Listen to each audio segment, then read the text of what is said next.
Recently एक TV actor Virat Patel ने अपनी long time girlfriend Sonali Khanna से शादी की और वो भी बहुत ही बिरले अंदाज में। जहां एक और बाकी बहुत से लोग अपनी शादियों में बहुत ज्यादा खर्च करते हैं, वहीं इन दोनों ने अपनी शादी में मात्र 150 रुपए ही खर्च किए। जहां एक और बाकी लोग सोने, चांदी या हीरे की अंगूठियां एक्सचेंज करते हैं, वहीं विराट ने सोनाली को रबड़ की अंगूठी पहनाई। अब इसके पीछे की सोच की वजह जान के आपको फक्र महसूस होगा। उनके अनुसार शादी में होने वाले खर्च के पैसों को वो कोविड के खिलाफ लड़ाई में डोनेट करना चाहते हैं। कमाल की सोच है उनकी। गाइस, इनकी सोच को मेरा सलाम। क्या आपको पता है कि एक हिरन 90 किलोमीटर पर आवर के हिसाब से दौड़ सकता है और एक शेर मात्र 60 किलोमीटर पर आवर के हिसाब से ही दौड़ सकता है। लेकिन फिर भी जब एक शेर हिरन के पीछे भागता है तो अधिकतर समय वो उसे दबोच लेता है और उसका शिकार कर लेता है।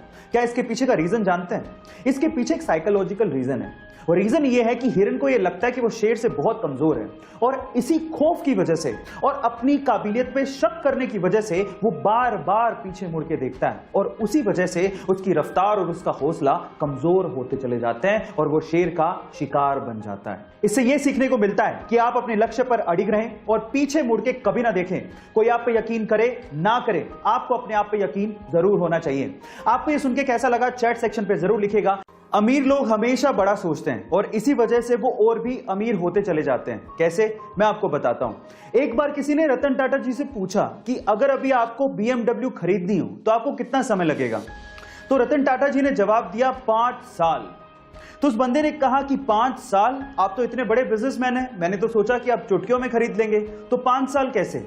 तो रतन टाटा जी ने जो जवाब दिया वो आप लोगों को सुनना चाहिए। रतन टाटा जी ने कहा BMW एक बहुत बड़ी कंपनी है। जहां आप और हम जैसे लोग BMW कार के बारे में सोच रहे थे, वही रतन टाटा जी BMW कंपनी को खरीदने के बारे में सोच रहे थे। इसलिए गाइस, ये कहा जाता है कि अगर आपको बड़ी सफलता चाहिए तो सोच भी बड़ी रखनी होगी। ये अमेजिंग वीडियो आपको कैसी लगी चैट सेक्शन में जरूर लिखिएगा। अगर आपको एडल्ट वीडियोस देखने की लत लग चुकी है और अगर आप इस लत से बाहर निकलना चाहते हैं और जिंदगी में कुछ करना चाहते हैं तो मेरी बात को ध्यान से सुनिए। सबसे पहले तो अपने अकेले रहने की आदत को बदलिए, अकेले रहने से बचिए। खाली दिमाग शैतान का घर होता है और जब आप अकेले रहते हैं तो ऐसे वीडियोस देखने के विचार ज्यादा आते हैं। इसलिए ज्यादातर समय अपने फैमिली के साथ रहिए। दूसरा, कोई भी रिलीजियस बुक को पढ़िए और हो सके तो पूरे दिन में एक बार कम से कम ऊपर वाले को याद जरूर करिए, जिससे आपको ये विचार नहीं आएंगे। और तीसरा, अपनी जिंदगी में अपने आप को एक लक्ष्य दीजिए और उसे पूरा करने के लिए अपने पूरे एफर्ट लगाइए। जब आप अपने आप को व्यस्त रखेंगे तो ऐसे वीडियोस देखने के विचार आपसे दूर चले जाते जाएंगे। गाइस, आपको ये वीडियो कैसी लगी चैट सेक्शन में जरूर लिखिएगा। सिर्फ क्रिकेट ही वो वजह नहीं है जिसकी वजह से सचिन तेंदुलकर को क्रिकेट का भगवान कहा जाता है, बल्कि इसके पीछे की एक और बड़ी वजह है और वो है वैल्यूज। इसे एक एग्जांपल से मैं आपको समझाने की कोशिश करता हूं। जब 1996 के वर्ल्ड कप में बहुत सारी टोबैको और सिगरेट कंपनीज क्रिकेटर्स को एंडोर्समेंट के लिए या फिर एडवर्टीजमेंट के लिए अप्रोच कर रही थी, तो बहुत से नामी क्रिकेटरों ने इन्हीं सिगरेट और टोबैको कंपनीज के स्टिकर लगा लगा के बैटिंग की थी और इन कंपनीज को एंडोर्स किया था। लेकिन सचिन तेंदुलकर ने ऐसा नहीं किया।